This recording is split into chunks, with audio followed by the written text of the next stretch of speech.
નમસ્કાર મિત્રો, સ્વાગત છે તમારું એચએનજી સ્ટડી પોઈન્ટ યુટ્યુબ ચેનલના એક નવા વિડીયોમાં. મિત્રો, આજના આ વિડીયોની અંદર આપણે જે વિદ્યાર્થીઓને સ્નાતક કક્ષાએ અને અનુસ્નાતક કક્ષાએ એડમિશન મેળવવાનું છે એવા વિદ્યાર્થીઓ માટે ફાઇનલ મેરિટ લિસ્ટ ક્યારે આવશે અને એમને એડમિશન લેવા માટેની છેલ્લી તારીખ કઈ છે એના વિશે વાત કરવાના છીએ. મિત્રો, HNG study point YouTube channel દ્વારા એચએનજીયુની અને શિક્ષણ જગતને લગતી આવી તમામ માહિતી સૌપ્રથમ અને સચોટ રીતે પૂરી પાડવામાં આવે છે. ભવિષ્યમાં પણ આવી તમામ માહિતી મેળવવા માટે એચએનજી સ્ટડી પોઈન્ટ યુટ્યુબ ચેનલને અત્યારે સબસ્ક્રાઇબ કરી લેજો. તો હવે શરૂ કરીએ આજનો વિડીયો. તો પહેલાં તમે જોઈ શકો છો પોસ્ટ ગ્રેજ્યુએટ અનુસ્નાતક કક્ષા પ્રવેશ અંગે. તો જે વિદ્યાર્થીઓને પોસ્ટ ગ્રેજ્યુએશનની અંદર એડમિશન મેળવવાનું છે એવા વિદ્યાર્થીઓ માટે જે છે એ મેરિટ છે એ બહાર પાડી દેવામાં આવ્યું છે. જે પોસ્ટ ગ્રેજ્યુએશન રાઉન્ડ 2 છે એનું ફાઇનલ મેરિટ લિસ્ટ છે એ તમામ કોલેજો અને યુનિવર્સિટી દ્વારા છે એ બહાર પાડી દેવામાં આવ્યું છે. આ વિદ્યાર્થીઓ છે એ તારીખ 15/7/2024 સુધીમાં કોલેજમાં જઈ અને એડમિશન છે એ મેળવી શકે છે.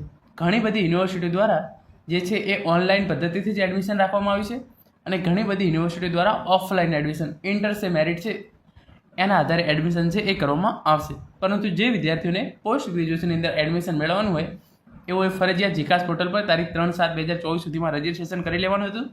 એની તારીખ છે એ હવે પૂરી થઈ ગઈ છે. અને જો તમારું મેરિટ લિસ્ટની અંદર નામ આવતું હોય, તમારી યુનિવર્સિટી દ્વારા ઓફલાઈન એડમિશન રાખવામાં આવ્યું હોય કે ઓનલાઈન એડમિશન રાખવામાં આવ્યું હોય, તમારે તારીખ 15/7/2024 સુધીની અંદર કોલેજમાં જઈ અને એડમિશન છે એ કન્ફર્મ કરાવી લેવાનું છે. એટલે કે તમારા જરૂરી ડોક્યુમેન્ટ અને ફી સબમિટ કરી અને છેલ્લામાં છેલ્લી તારીખ એ 15/7/2024 છે ત્યાં સુધીમાં તમારે જે એડમિશન છે એ કન્ફર્મ કરાવી લેવાનું છે. એના પછી આપણે અંડર ગ્રેજ્યુએશનની વાત કરીએ તો આ વિદ્યાર્થીઓને પણ જે ફોર્મ ભરવાની છેલ્લી તારીખ હતી એ તારીખ 6/7/2024 હતી અને આ વિદ્યાર્થીઓનું જે ફાઇનલ મેરિટ લિસ્ટ છે એ હજુ આવવાનું બાકી છે. રાઉન્ડ 3નું ફાઇનલ મેરિટ લિસ્ટ છે એ અમુક યુનિવર્સિટી દ્વારા બહાર પાડી દેવામાં આવ્યું છે, પરંતુ મોસ્ટ ઓફ આજે 10 તારીખ અથવા 11 તારીખ મોડામાં મોડું 11 તારીખ સુધીમાં રાઉન્ડ 3નું જે ફાઇનલ મેરિટ લિસ્ટ છે એ શો કરી દેવામાં આવશે.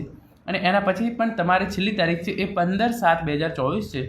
તો આ વિદ્યાર્થીઓએ પણ છેલ્લામાં છેલ્લું 15/7/2024 સુધીમાં કોલેજમાં જઈ અને એડમિશન છે એ મેળવી લેવાનું રહેશે. જે રાઉન્ડ 3ના વિદ્યાર્થીઓ છે એમની અંદર પણ ઓનલાઈન અને ઓફલાઈન બંને ઓપ્શન આપવામાં આવેલા હતા ઘણી બધી યુનિવર્સિટી દ્વારા. જે યુનિવર્સિટી દ્વારા ઓફલાઈનનો ઓપ્શન આપવામાં આવેલો છે તમારે એ પ્રમાણે ઓફલાઈન કામગીરી કરવાની રહેશે. અને જે યુનિવર્સિટી દ્વારા ઓફલાઈનનો ઓપ્શન છે એ આપવામાં નથી આવ્યો તો તમારે એ રીતે ઓનલાઈન જીકાસ પોર્ટલ પરથી ફાઇનલ એડમિશન ઓફર લેટર છે એ ડાઉનલોડ કરવાનો છે. Final admission offer letter download કર્યા પછી તમારે જે પ્રોસેસ છે કે જે જરૂરી ડોક્યુમેન્ટ અને ફી સબમિટ કરાવી એ કોલેજમાં જઈ અને જરૂરી ફી અને ડોક્યુમેન્ટ સબમિટ કરાવવાના છે. પછી તમારા મોબાઈલ નંબર પર એક ઓટીપી આવશે, તમે એ સબમિટ કરાવશો તો એના પછી તમારું એડમિશન છે એ કન્ફર્મ થઈ જશે. જે વિદ્યાર્થીઓને ઓનલાઈન જીકાસ પોર્ટલ પર એડમિશન મળતું નથી એમણે શું કરવાનું છે, કોલેજના કટ ઓફ આધારે જે તે કોલેજમાં જવાનું છે. ફોર એક્ઝામ્પલ, તમારા ધોરણ 12ની અંદર આવ્યા હોય 60% માની લઈએ, આપણે એકદમ ઓછા લઈએ છીએ, અને કોલેજનું કટ ઓફ છે 58%, તો તમને એ કોલેજની અંદર આસાનીથી એડમિશન મળી જશે. તો આ રીતે જે કોલેજના કટ ઓફ છે એ બહાર પાડવામાં આવે છે. તો તમારે એ પ્રમાણે જઈ અને જ્યાં ઓફલાઈન એડમિશનની સુવિધા આપવામાં આવેલી છે તો એ વિદ્યાર્થીઓ ઓફલાઈન એડમિશન છે પણ એ પણ મેળવી શકે છે. પરંતુ તમામ વિદ્યાર્થીઓ ધ્યાનમાં રાખવાની છે કે એની છેલ્લામાં છેલ્લી તારીખ એ 15/7/2024 છે. એના પછી કોઈ પણ વિદ્યાર્થીઓને એડમિશન છે એ મળશે નહીં. તો આશા રાખું છું આજના આ વિડીયોની અંદર મેં તમને જે પણ ઇન્ફોર્મેશન આપી છે એ તમને ચોક્કસ ઉપયોગી થશે. અને સ્નાતક અને અનુસ્નાતક બંને કક્ષાએ એડમિશન મેળવવાની જે છેલ્લી તારીખ છે એ 15/7/2024 છે અને એના પછી કોલેજો છે એ ચાલુ થઈ જશે.